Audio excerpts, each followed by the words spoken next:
오늘 여러분들에게 전해드릴 말씀은 누가복음 3장 7절에서 17절의 말씀입니다. 오늘 말씀의 제목을 진정한 회개의 세례라고 제가 한번 지어봤습니다. 17세기 미국 청교도 신학자로 유명했던 조나단 에드워의 설교 중에는 진노하시는 하나님 손에 든 죄인이라는 설교가 있어요. 그 설교 내용의 몇 부분을 읽어드리면 이렇습니다. 당신은 거미나 더러운 벌레를 불 위에서 붙잡고 있는 것처럼 당신을 지옥의 구덩이로부터 붙잡고 계신 하나님은 당신을 혐오하시며 분노하십니다. 당신에게 향한 하나님의 진노는 불과 같이 타오르고 있습니다. 하나님은 당신을 불 속에 던져야 마땅한 존재로 보고 계십니다. 하나님의 눈에 당신은 징그러운 뱀보다 1000배나 더 혐오스럽게 보이고 있습니다. 오 죄인이여, 당신이 처해 있는 무시무시한 위험을 생각해 보십시오. 그것은 진노의 큰 용광로입니다. 당신이 하나님의 손에 붙들려 있지만 바로 밑은 진노의 불길이 가득한 크고 밑이 없는 구덩이입니다. 그분의 진노는 이미 지옥에 던져진 자들에게 향한 것처럼 당신에게도 타오르고 있습니다. 당신은 가냘픈 거미줄에 매달려 있습니다. 하나님의 진노의 불길은 그 줄을 살아버리려고 하고 있습니다. 하나님의 진노는 매 순간 그 줄을 불살라 버릴 준비가 되어 있습니다. 이것은 조나단 에드워의 설교의 일부였는데, 이렇게 하나님의 진노를 무섭게 설교함으로써 듣는 이들에게 죄와 하나님의 심판이 얼마나 무서운지 거기에 대한 경각심을 주고 예수님께서 저에게 베풀어 주신 은혜와 구원 앞에 나오도록 어쩌면 애원하다시피 그렇게 했던 설교였습니다. 이 설교는 어쩌면 오늘 저희가 읽을 세례 요한의 외침과 비슷한 부분이 있지 않나 생각이 됩니다. 죄인을 더 죄인되게, 하나님의 진노를 더 경멸하고 무섭게, 그래서 구원의 길이 무엇인지 찾고 질문하게, 구원자 되신 예수님을 만나고 그분을 믿어 하나님의 무서운 진노에서 구원을 얻을 수 있도록 사람의 마음을 준비시키도록 했던 세례 요한의 설교가 오늘의 말씀인 것입니다. 저희도 오늘 세례 요한의 가르침을 읽어보고 이 속에 담긴 진리를 저희의 삶 속에 한번 비추어 보았으면 좋겠습니다. 제가 여러분들에게 누가복음 3장 7절부터 여러분들에게 읽어드리도록 하겠습니다. 요한이 세례를 받으러 나오는 무리에게 이르되, 독사의 자식들아, 누가 너에게 일러 장차 올 진노를 피하라 하더냐. 그러므로 회개에 합당한 열매를 맺고 속으로 아브라함이 우리 조상이라 말하지 말라. 내가 너에게 이르노니 하나님이 능히 이 돌들로도 아브라함의 자손이 되게 하시리라. 이미 도끼가 나무 뿌리에 놓였으니 좋은 열매 맺지 아니하는 자마다 찍혀 불에 던져지리라. 무리가 물어 이르되, 그러면 우리가 무엇을 하리이까? 대답하여 이르되, 옷 2벌이 있는 자는 옷 없는 자에게 나눠줄 것이요 먹을 것이 있는 자도 그렇게 할 것이니라 하고, 세리들도 세례를 받고자 하여 와서 이르되, 선생이여 우리가 무엇을 하리이까 하매 이르되, 부과된 것 외에는 거두지 말라 하고, 군인들로 물어 이르되 우리는 무엇을 하리이까 하매 이르되, 사람에게서 강탈하지 말며 거짓으로 고발하지 말고 받는 급료를 족한 줄로 알라 하니라. 백성들이 바라고 기다림으로 모든 사람들이 요한을 혹 그리스도이신가 심중에 생각하니, 요한이 모든 사람에게 대답하여 이르되, 나는 물로 너에게 세례를 베풀거니와 나보다 능력이 많으신 이가 오시나니 나는 그의 신발끈을 풀기도 감당하지 못하겠노라. 그는 성령과 불로 너에게 세례를 베푸실 것이요 손에 키를 들고 자기의 타작마당을 정하게 하사 알곡은 모아 곳간에 들이고 쭉정이는 꺼지지 않는 불에 태우시리라. 아멘. 오늘 말씀 속에서 저에게 보여주시는 것은 이 진정한 구원이 가지고 있는 진리입니다. 저는 이 진정한 구원이 가지고 있는 진리 6가지가 이 말씀 속에서 보이는데 이렇게 정리를 해봤어요. 첫째, 구원이 가지고 있는 진리는 나의 죄를 알아야 합니다. 둘째는 하나님의 진노의 이유를 알아야 합니다. 또 세 번째, 구원이 가지고 있는 진리는 구원은 예식 또는 형식이 아닌 것을 알아야 합니다. 또 네 번째 진리는 구원은 사람의 뜻이나 혈육에서 오는 것이 아닙니다. 그리고 다섯 번째 진리는 구원은 삶으로 증명이 됩니다. 그리고 마지막 여섯 번째 진리는 구원은 예수님께로부터 나옵니다. 오늘 말씀을 통해 저희가 받은 구원은 이 말씀 속에 한번 비춰보셔야 하는 것입니다. 이 말씀 속에 비춰진 6가지의 진리가 내가 받은 구원에 반영되어 있는지 여러분들이 한번 점검해 보셨으면 합니다. 혹 내 삶에 이러한 진리가 한 가지라도 부족하다면 여러분 심각하게 고민해 보셔야 합니다. 내가 정말 하나님 안에 있는지, 내게 영생이 있는지, 내게 새 생명이 있는지 고민해 보셔야 하는 것입니다. 자, 그러면 저희가 오늘 말씀의 의미들을 한번 차근차근 보도록 하겠습니다. 7절에 요한이 세례를 받으러 나오는 무리에게 이르되 독사의 자식들아 누가 너에게 일러 장차 올 진노를 피하라 하더냐. 세례 요한이 세례를 받으러 나온 무리들에게 독사의 자식들이라고 아주 심한 말을 합니다. 이 구절에서 누가는 이 독사의 자식들이 누구인지 명확하게 명시하고 있지 않습니다. 그런데 이제 마태복음 3장 7절을 보면은 요한이 많은 바리새인들과 사두개인들이 세례 베푸는 대로 오는 것을 이렇게 보고 이르되 독사의 자식들아 누가 너희를 가리켜 임박한 진노를 피하라 하더냐라고 하는 것을 보았을 때 요한에게 나오는 무리 중 이 독사의 자식이라고 불렀던 무리가 바리새인과 사두개인들인 것이라고 추측해 볼 수가 있어요. 그런데 누가는 이 무리에 대해서 명확하게 명시하지 않는 것을 볼 때 저는 바리새인과 사두개인을 포함한 모두에게 요한이 지금 말하고 있다고 여러분들에게 말씀드리고 싶어요. 독사는 독이 있는 뱀을 지칭하는 말입니다. 독사는 구약에서 하나님을 대적하는 자들을 지칭할 때 사용했던 비유예요. 이사야서 59장 1절에서 5절을 보시면은 죄악에 빠져 하나님과 멀어진 이스라엘 백성을 이 독사로 묘사하는 것을 볼 수가 있어요. 제가 여러분들에게 읽어드리면 여호와의 손이 짧아 구원하지 못하심도 아니요 귀가 둔하여 듣지 못하심도 아니라 오직 너희의 죄악이 너희와 너희 하나님 사이를 갈라놓았고 너희 죄가 그의 얼굴을 가려서 너에게서 듣지 않으시게 함이니라. 이는 너희 손이 피해 너희 손가락이 죄악에 더러워졌으며 너희 입술은 거짓을 말하며 너희 혀는 악독을 내밀어 공의대로 소송하는 자도 없고 진실하게 판결하는 자도 없으며 허망한 것을 의뢰하며 거짓을 말하며 악행을 잉태하여 죄악을 낳으며 독사의 알을 품으며 거미줄을 짜나니 그 알을 먹는 자는 죽을 것이요 그 알이 밟힌즉 터져서 독사가 나올 것이니라. 독사의 자식이라는 것은 어떻게 보면 또 사탄의 자식이라는 것과 다를 게 없어요.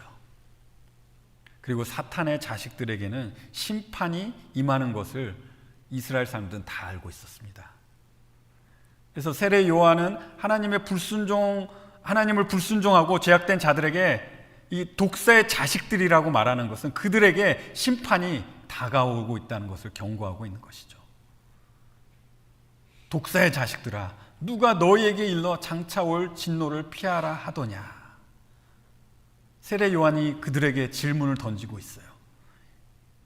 이 질문은 하나님의 구원과 심판 두 가지의 내용을 다 담고 있어요. 이 피하다라는 말은 구원을 의미하고 있고 진노는 하나님의 심판을 의미합니다. 이스라엘 백성은 구약시대부터 하나님의 심판이 임할 때는 항상 하나님께서 구원의 길도 열어주신다는 것을 그들이 보편적으로 믿고 그렇게 생각했었습니다. 그래서 이 질문은, 이 세례 요한이 지금 하고 있는 질문은 하나님의 구원과 진노를 두 가지를 다 논의하는 그런 질문인 것이에요. 그런데 이 질문은 단순히 하나님의 진노가 가까운 것을 어떻게 알고 구원을 받으려고 세례를 받으러 나왔습니까? 단순히 하나님의 진노를 어떻게 깨달았는지를 질문하는 것으로만 볼 수는 없습니다. 이 질문은 마치 독사가 불을 피해서 꿈틀꿈틀 이 뱀 구멍으로 들어가는 그런 그림을 연상하게 합니다. 하지만 어떤 동물도 빠르고 강렬한 그런 뜨거운 불, 이렇게 막 퍼져나가는 그런 뜨거운 불을 피할 수가 없어요. 요한이 이러한 뱀의 묘사를 하는 것을 보았을 때 요한이 던진 질문은 요한에게 세례를 받으려고 나왔지만 죄악이 가득한 자들의 마음에 그 진실성을 묻는 것이에요. 하나님의 진노를 그냥 어떻게든 피해보려고, 삶의 변화는 아무것도 없이. 다른 말로 질문을 풀어서 여러분들에게 설명해 드리면, 지금 여기 세례로 받으러 나온 여러분은 이 세례의 의미의 진정한 의미를 알고 오셨습니까? 이 세례가 하나님의 진노에서 여러분을 구원해 줄 수 있다고 생각하십니까? 라고 묻는 질문과도 같다고 여러분들에게 말씀드리는 거예요. 세례 요한은 세례를 받으러 나온 자들에게 그 이후에 세례보다 더 중요한 것이 무엇인지를 말하기 시작해요. 첫 번째 8절에 그러므로 회개에 합당한 열매를 맺고, 또 두 번째는 속으로 아브라함이 우리 조상이라 말하지 말라. 이렇게 두 가지를 지금 얘기하고 있어요. 조금 순서를 바꿔서 설명을 드리면은 세례 요한은 유대인들의 잘못된 구원관을 지금 지적합니다. 잘못된 구원관을 바로잡는 것이 세례보다 우선이었어요. 그래서 8절 이 후반부에 속으로 아브라함이 우리 조상이라 말하지 말라. 내가 너에게 이르노니 하나님이 능히 이 돌들로도 아브라함의 자손이 되게 하시리라 라고 한 것은, 이스라엘 사람들은 이 선민 사상에 큰 자부심을 가지고 있었습니다. 나는 택한 민족이야. 나는 하나님께서 택한 민족이야. 하나님께서 자신들을 택하셨다는 그 사상은, 이 하나님께서 모든 민족을 심판하시는 하나님이시라는 것을 알았을 때 자신들은 선택을 받았기 때문에 그 심판에서 보호를 받을 것이라는 착각을 만들게 했습니다. 그래서 세례 요한은 내가 너에게 이르노니, 이 말투는 세례 요한이 이것에 대해서 너무나도 엄중하게 말하고 있음을 지금 그 뉘앙스가 있는 거예요. 선민 사상에 빠져 잘못된 구원관을 가지고 있었던 유대인들에게 정말 엄중하게 경고를 하면서 내가 너에게 이르노니, 이렇게 말하면서 잘못된 구원관을 바로잡고 싶어 했던 것이에요. 이것이 너무나도 중요했기 때문에. 그러면서 하나님이 능히 이 돌들로도, 이렇게 움직이지도 못하는 생명이 없는 것들로도 아브라함의 자손이 되게 하신다는 것은, 구원에 있어서 선민사상이 얼마나 무의미하고 가치가 없는지를 이렇게 강조해서 말하고 있는 것입니다. 물론 하나님의 약속은 너무나도 중요하지만 하나님의 구원은 개개인의 문제였기 때문이에요. 세례 요한이 세례보다 더 중요하게 생각했던 또 다른 것은 회개에 합당한 열매를 맺는 것이었습니다. 회개에 합당한 열매를 맺으라는 것은, 이 진정한 회개는 그 삶에 변화가 있어야 한다는 것을 지금 말하고 있습니다. 구약 때부터 신약 때까지 하나님께서 원하시는 그 회개는 그 삶이 진정으로 변화되는 회개였습니다. 그래서 이사야서 1장 16절에서 18절을 보시면은 스스로 씻는 것, 스스로 깨끗하게 하는 것이 어떤 의미인지를 저에게 보여주는데, 읽어드리면은 너희는 스스로 씻으며 스스로 깨끗하게 하여 내 목전에서 너희 악한 행실을 버리며 행악을 그치고 선행을 배우며 정의를 구하며 학대받는 자를 도와주며 고아를 위하여 신원하며 과부를 위하여 변호하라 하셨느니라. 이렇게 했을 때 18절에 여호와께서 말씀하시되 오라 우리가 서로 변론하자. 너의 죄가 주홍 같을지라도 눈과 같이 희어질 것이요 진홍같이 붉을지라도 양털같이 희게 되리라. 이사야서 1장 16절에서 18절의 말씀은 진정한 회개는 악한 행실을 버리고 그런 선을 행하는 그런 모습을 보여주는 것이 진정한 회개라고 말씀하시면서 이러한 진정한 회개가 그 삶에 있을 때 진정한 죄삼이 있지 않겠느냐라고 변론하시고 계시는 거예요.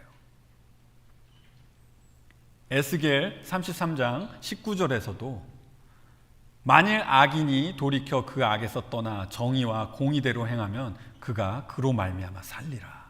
여기서도 회개는 악을 떠나서 그 반대 정의와 공의대로 사는 그런 변화된 삶을 이 진정한 회개라고 그렇게 말하고 있습니다. 신약에 와서도 사도 바울도 회개에 합당한 열매를 맺을 것을 전했어요. 그냥 회개를 전한 게 아니라 회개에 합당한 열매를 맺는 것까지 전했습니다. 그래서 사도행전 26장 20절을 읽어드리면 사도 바울이 먼저 다메섹과 예루살렘에 있는 사람과 유대 온 땅과 이방인에게까지 회개하고 하나님께로 돌아와서 회개에 합당한 일을 하라 전함으로 라고 이렇게 말하고 있어요. 단순히 회개만 가르친 것이 아니라 회개에 합당한 일을 하라고 바울이 그들에게 삶을 가르쳤습니다. 고린도후서 5장 17절에는 구원받는 자들에게 새로운 삶을 살아가는 새 피조물이라고 하고 있어요. 읽어드리면 그런즉 누구든지 그리스도 안에 있으면 새로운 피조물이라 이전 것은 지나갔으니 보라 새 것이 되었도다. 이렇게 진정한 회개는 그냥 나의 죄를 인정하고 아무런 삶의 변화도 없이 그렇게 사는 것이 아니라 그 삶의 방향이 180도로 바뀌어서 그 죄악된 삶으로부터 하나님께서 원하시는 삶으로 변하는 것을 말하는 것이에요. 그래서 저희 주님 예수님께서도 마태복음 7장 20절에 사람들에게 이렇게 경고하시는 것을 저희가 또 볼 수가 있어요. 그러므로 그들의 열매로 그들을 알리라. 여기서 굉장히 샤킹한 말씀을 하신대요. 나더러 주여 주여 하는 자마다 다 천국에 들어갈 것이 아니요 다만 하늘에 계신 내 아버지의 뜻대로 행하는 자라야 들어가리라. 그날에 많은 사람이 나더러 이르되 주여 주여 우리가 주의 이름으로 선지자 노릇을 하며 주의 이름으로 귀신을 쫓아내며 주의 이름으로 많은 권능을 행하지 아니하였나이까 하리니 그때 내가 그들에게 밝히 말하되 내가 너희를 도무지 알지 못하니 불법을 행하는 자들아 내게서 떠나가라 하리라. 단순히 종교 생활도 그것도 선지자의 노릇을 할 정도로 이렇게 종교적인 삶이 그냥 예수님과 나의 관계를 확신시켜 줄 수가 없다고 이렇게 말하고 있어요. 다만 하늘에 계신 하나님의 뜻을 행하는 자, 그러한 자의 삶이 그들의 구원을 확신시켜 줄 수가 있는 것이죠. 복음으로 변화를 받아서 죄에서 돌아서서 이제는 진정으로 하나님의 뜻대로 사는 자, 그 변화된 삶이 예수님과 나의 관계를 확인시켜 주는 거예요. 그렇게 세례 요한은 변화를 따르는 회개가 얼마나 중요하고 그리고 그러한 삶을 살아야 하는 게 얼마나 임박하고 절실한 일인지 9절에 이어서 또 말하고 있어요. 9절에 이미 도끼가 나무 뿌리에 놓였으니 좋은 열매 맺지 아니하는 나무마다 찍혀 불에 던지리라. 도끼질 할 때 어디를 칠지 이제 도끼를 이렇게 먼저 갖다 대죠. 그런 다음에 도끼를 이렇게 올려서 그 다음에 내리치잖아요. 그렇죠? 그래서 도끼가 나무 뿌리에 놓였다는 것은 이 바로 이제 치기 직전이라는 것이에요. 이 말은 하나님의 심판이 너무나도 정말 임박했다는 그런 말을 하고 있는 거예요. 좋은 열매를 맺지 못하는 나무가 찍혀서 불에 던져지는 것은 이것도 구약시대부터 하나님이 심판을 묘사하실 때 사용하셨던 비유였습니다. 그래서 예레미야 11장 16절에는 하나님께서 심판하시는 그 이스라엘의 모습을 이렇게 묘사하세요. 여호와께서 그의 이름을 일컬어 좋은 열매 맺는 아름다운 푸른 감람나무라 하였으나 큰 소동 중에 그 위에 불을 피웠고 그 가지는 꺾였도다. 이스라엘을 좋은 열매 맺는 그런 나무로 삼으셨는데 하나님께서 심판하실 때는 불을 피워서 그 가지를 다 꺾으셨다고 이렇게 말씀하고 계시죠. 에스겔서 15장 6절도 심판을 받을 이스라엘에게 동일하게 표현하신 것을 볼 수 있어요. 그러므로 주 여호와께서 이같이 말씀하셨느니라. 내가 숲풀 가운데 있는 포도나무를 불에 던질 땔감이 되게 한 것 같이 내가 예루살렘 주민도 그같이 할지라. 예수님도 예수님의 말씀을 들으러 나온 무리들에게 이러한 동일한 비유를 말씀하신 적이 많습니다. 그래서 마태복음 7장 17절을 보시면은 이렇게 말씀하세요. 이와 같이 좋은 나무마다 아름다운 열매를 맺고 못된 나무가 나쁜 열매를 맺나니 좋은 나무가 나쁜 열매를 맺을 수 없고 못된 나무가 아름다운 열매를 맺을 수 없느니라. 아름다운 열매를 맺지 아니하는 나무마다 찍혀 불에 던져지느니라. 그래서 구약 시대 때부터 지금까지 이렇게 구원은 그 열매로 확인되는 것이 진리인 것입니다. 자, 그런데 이제 학자들 사이에서 세례 요한이 말한 심판에 대한 몇 가지 이제 견해가 있어요. 세례 요한이 말한 심판의 메시지는 정말 마지막 날에 올 그런 심판에 대한 예언이었을까요? 아니면 세례 요한이 사역했던 때로부터 40년 후에 다가올 성전의 파괴를 지금 심판으로 이렇게 말하고 있는 것일까요? 저는 세례 요한이 말하는 심판의 메시지는 지극히 개인적인 심판의 경고라고 여러분들에게 말씀드리고 싶습니다. 즉, 세례 요한의 말을 듣는 자들에게 이 삶의 어떠한 결단을 하는지에 따라서 그 사람의 마지막이 어떻게 될지를 지금 세례 요한이 말하고 있는 것이에요. 삶의 열매를 맺든지 아니면 그냥 죄악 속에서 열매 없는 삶을 살든지 이러한 결단의 요구는 세례 요한의 이런 도전적인 말 앞에 이 무리들이 이제 세례 요한이 이런 도전적인 그런 이런 말을 했을 때 무리들이 이제 세례 요한에게 질문하기 시작합니다. 그래서 10절에 무리가 물어 이르되 그러면 우리가 무엇을 하리이까? 무리들이 이렇게 물었다는 것은 이 묻는 자들이 세례가 자신의 죄를 사하여 줄 수 없다는 것을 완전히 이해한 것이죠. 그리고 진정한 회개를 한 삶이 어떤 모습인지를 지금 이제 물어보고 있는 거예요. 요한은 회개의 삶을 신학적이고 이론적으로 말하지 않습니다. 반대로 아주 실질적인 답을 줍니다. 그래서 11절에 대답하여 이르되 옷 두 벌 있는 자는 옷 없는 자에게 나눠줄 것이요 먹을 것이 있는 자도 그렇게 할 것이니라 하고, 세례 요한은 질문하는 무리에게 이 세상과 삶을 단절하고 경건한 삶을 이렇게 수행하라고 그렇게 말하지 않아요.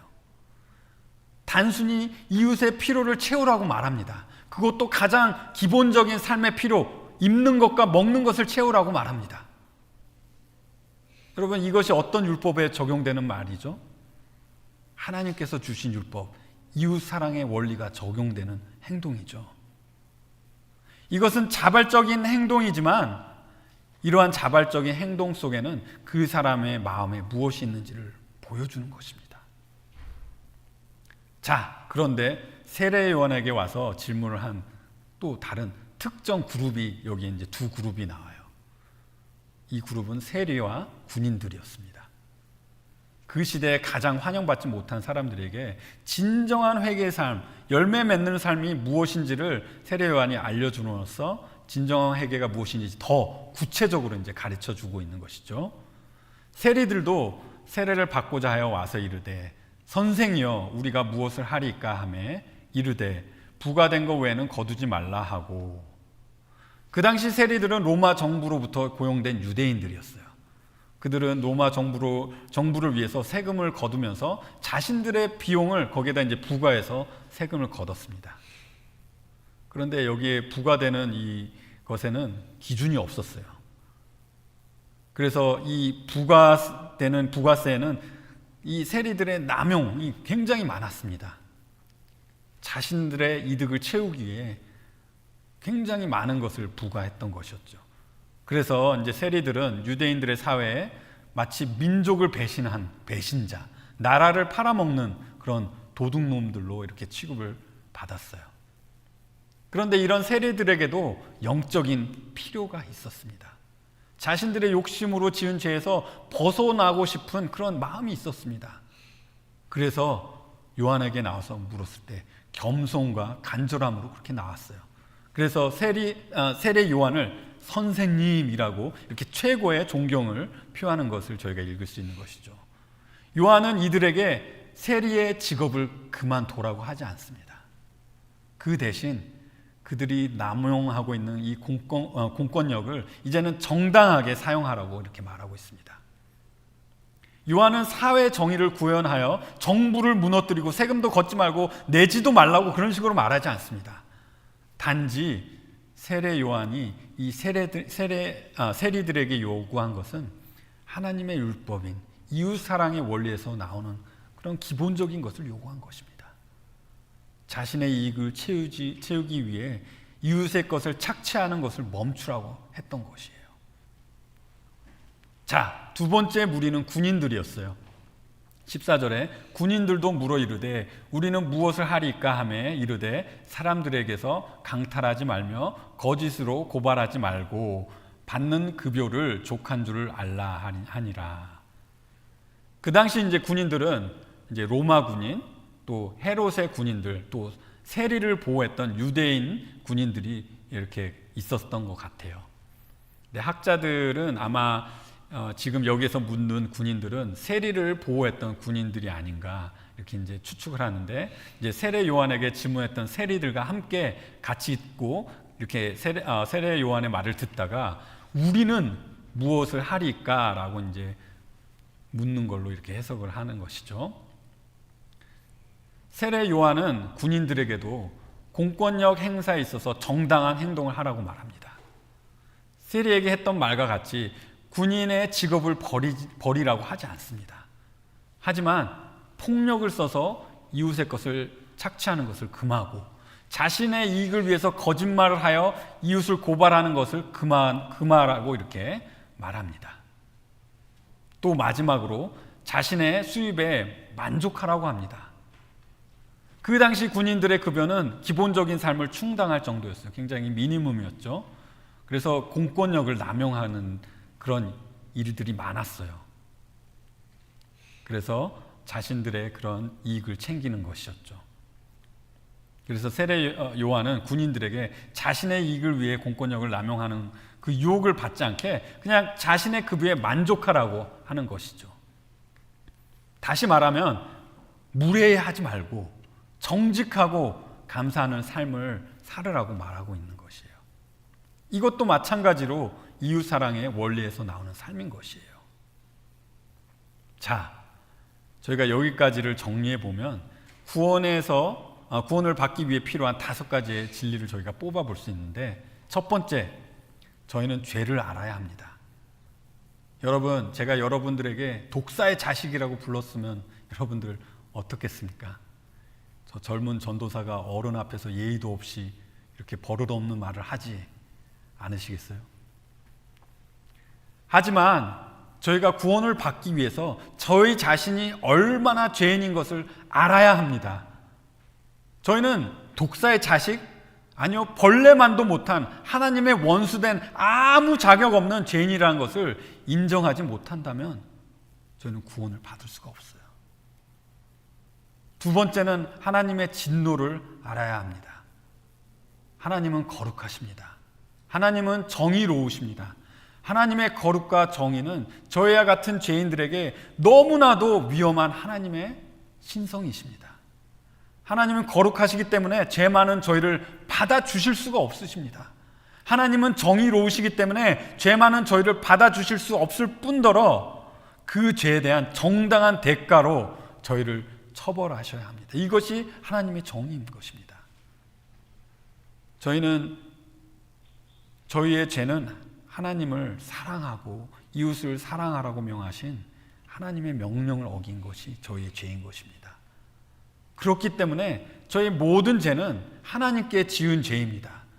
저희를 창조하신 창조주를 불순종하는 것은 작은 죄가 아니에요. 저희가 짓는 모든 죄의 결과는 죽음을 피할 수 없는 죄입니다. 그리고 그 죽음 위에 영원한 형벌, 영원한 고통, 영원한 후회, 영원한 괴로움 속에 들어가는 지옥이 기다리고 있는 거예요. 구원을 받는다는 것은 저희 죄에 대한 대가, 바로 이 영원한 형벌에서 구원을 받는다는 것입니다. 그냥 저희의 고통스러운 이생, 지금 살아가는 삶, 저희가 가지고 있는 질병, 가난함, 핍박, 억압 속에서 구원을 받는다는 것이 아니라 영원한 하나님의 진노, 하나님의 형벌에서 구원을 받는다는 것을 여러분들이 아셔야 되는 것입니다. 세 번째 진리는 구원은 예식이 아니라는 것을 저희가 알아야 합니다. 천주교에는 성사라는 것이 있습니다. 7가지 성사가 있는데 그 중에 하나가 세례입니다. 천주교의 그 구원 교리에는 세례 성사가 이렇게 상징적이면서도 세례는 이런 실효성이 있다고 말합니다. 그래서 즉 이제 세례를 받을 때 죄가 실제로 씻겨진다는 것이죠. 그래서 세례를 받지 않으면 구원을 받을 수 없다고 그렇게 가르쳐요. 그런데 오늘 말씀에 세례 요한의 한 질문은 이렇게 카톨릭 교리에 동의가 되지 않습니다. 세례 요한의 질문은 정말 세례 받는 것이 구원을 보증합니까? 라는 이 수사학적인 그런 질문을 하고 있는 것이에요. 이 말은 다른 말로 세례가 구원을 해줄 수 없다는 말입니다. 그런데요, 여러분, 이러한 잘못된 구원론은 카톨릭에만 있는 것이 아니에요. 요즘 기독교에서도 뭐 세례는 아니지만 전도할 때 이러한 전도 방법을 볼 때가 많아요. 복음을 잘 설명해 주고 마지막에 자, 구원 받으시기 원하시면 저를 따라서 기도해 보세요 하면서 죄인의 기도 또는 예수님을 영접하는 영접 기도를 이렇게 유도해서 따라하게 합니다. 그리고 기도를 마치면 자, 이제 구원을 받았습니다 라고 하는 식으로 이렇게 전도하는 것을 볼 때가 많아요. 물론 죄인의 기도가 진정한 마음에서 나온 것이라면 그것은 잘못된 것이 아닙니다. 그런데 이 죄인의 기도가 잘못 이해되어서 난 죄인의 기도를 했어, 나는 예수님을 영접하는 기도를 했어, 그래서 나는 구원을 받았어, 그렇게 말하면서도 그 삶에 아무런 변화가 없다면 그 죄인의 기도가, 또 그 영접 기도가 무슨 의미가 있겠습니까? 아무런 의미가 없는 거예요. 제가 여러분들에게 말씀드리고자 하는 것은 구원은 예식도 이런 기도의 형식이 아니라는 것입니다. 자, 네 번째, 구원은 혈육에서 오는 것이 아닙니다. 유대인들에게 선민사상의 교만함에서 나온 이 잘못된 구원관이 있었다면 한국 기독교에는 이 모태신앙이라는 잘못된 구원관이 있지 않나 생각이 됩니다.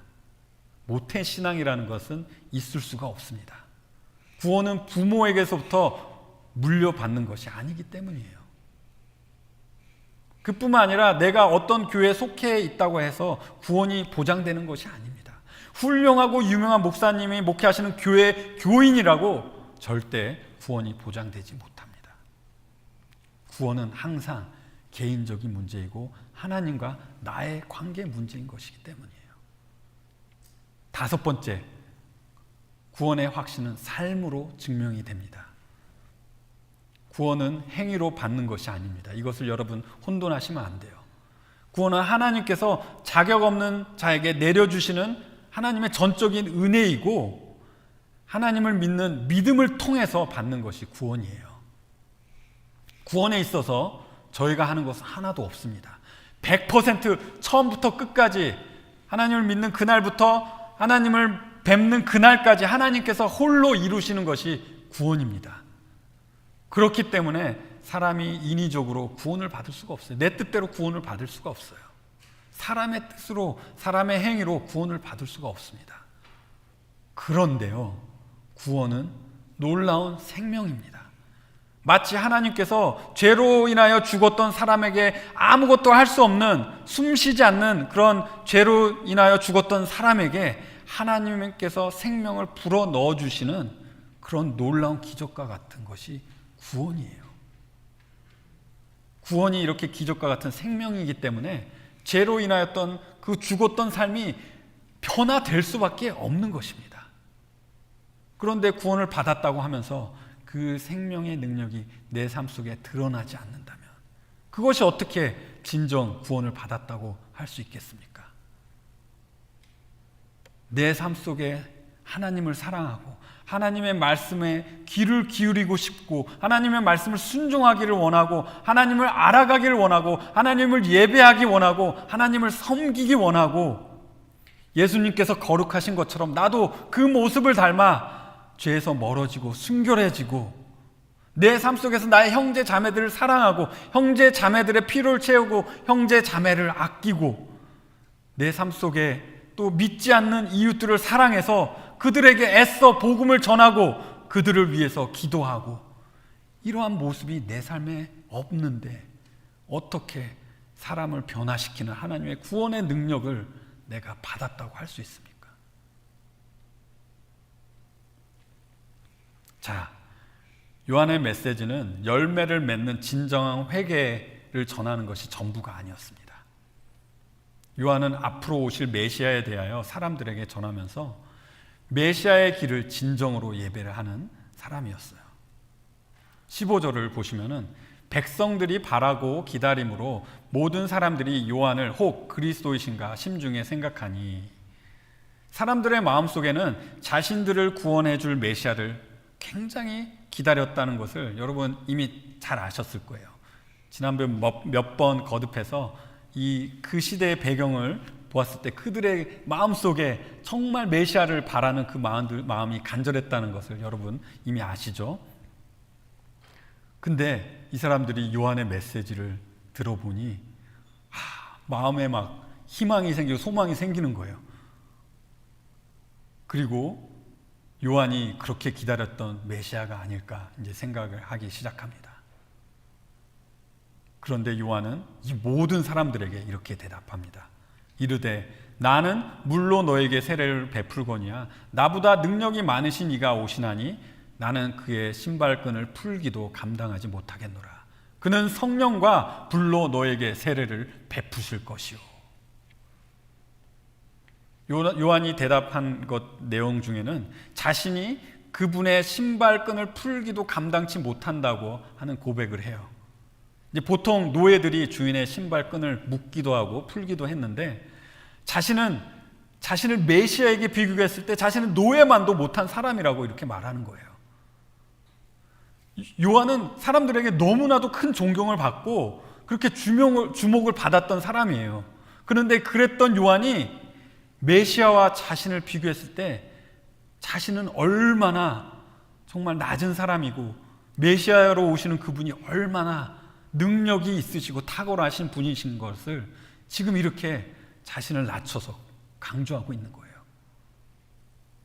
그리고 자신의 사역과 메시아의 사역을 비교를 합니다. 요한은 물로 세례를 베풀었습니다. 요한의 세례는 세례 받는 자들이 자신의 죄를 회개하는 그냥 외적인 표현을 이렇게 인도했어요. 그런데 메시아는요, 성령과 불로 세례를 베푸실 거라고 말합니다. 여러분, 하나님이 아니시면 하나님의 영을 누구에게 주실 수가 없습니다.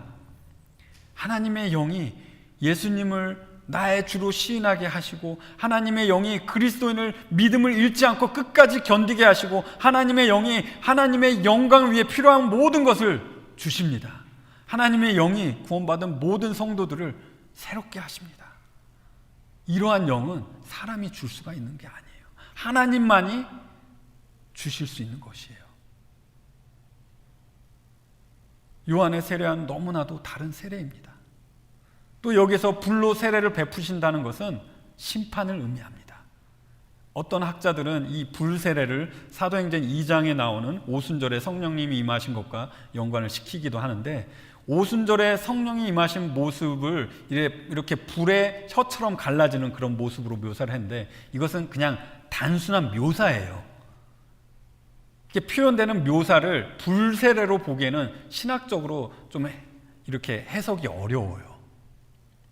그런데 구약을 보면 불세례의 의미가 무엇인지 그 의문을 풀어줄 만한 말씀들이 많이 나옵니다.